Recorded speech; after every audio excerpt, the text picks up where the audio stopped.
ಇನ್ನು ಪ್ರಾರಂಭಿಕ ಹಂತದಲ್ಲಿ ಮಕ್ಕಳಿಗೆ ಯಾವ ರೀತಿ ಹೇಳ್ತೀವಿ ಅಂತೇಳಿ ಇಲ್ಲಿ ಆ್ಯಪ್ ಅನ್ನುವಂಥ AP ಆ್ಯಪ್ ಅಂತ ಬಿಡ್ತೀವಿ.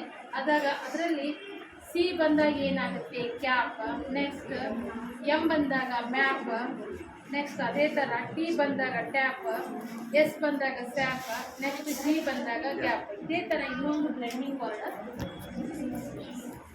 CBC words. AT ಆ್ಯಟ್, ಅಲ್ಲಿ B ಹಚ್ಚಿದಾಗ ಬ್ಯಾಟ್ ಆಗುತ್ತೆ, C ಹಚ್ಚಿದಾಗ ಕ್ಯಾಟ್, M ಹಚ್ಚಿದಾಗ ಮ್ಯಾಟ್, ನೆಕ್ಸ್ಟ್ S ಹಚ್ಚಿದಾಗ ಸ್ಯಾಟ್. ಹಾಗೆ ಇನ್ನೊಂದು ನನ್ನ ಮಗಳು ಮಾಡಿದ್ದು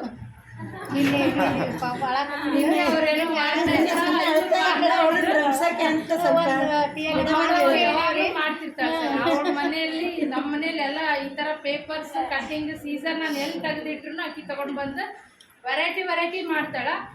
ಜಸ್ಟ್ ಒಂದು ಹಾಫ್ ಆನ್ ಅವರಲ್ಲಿ ಅವಳು ಮಾಡಿಟ್ಟಿರೋದು. ಅದನ್ನು ನಾನು ವಿಡಿಯೋ ಸಹ ಮಾಡಿದ್ದೀನಿ. ಅಕ್ಕಿ ಮಾಡೋದನ್ನು ಮಾಡಿ ಬೆಂಗಳೂರಿಗೆ ಹೋಗ್ತಿರ್ತಾರೆ ಅವಳು. ಇಲ್ಲಾಂದರೆ ಅವಳೇ ಪ್ರೆಸೆಂಟ್ ಮಾಡ್ತಿದ್ಲು ಇಂಗ್ಲೀಷಲ್ಲಿ. ಬಟ್ ನನಗೆ ಅಷ್ಟು ಫ್ಲೂಯೆಂಟಾಗಿ ಬರಲ್ಲ ಅಂತ ಹೇಳ್ತಾ ಇದ್ದೀನಿ.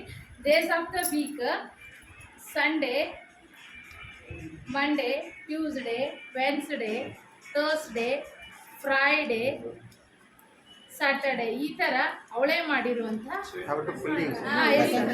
ಅದಕ್ಕೆ ರಿಂಗ್ ಹಾಕ್ಬಿಡ್ತಾರೆ.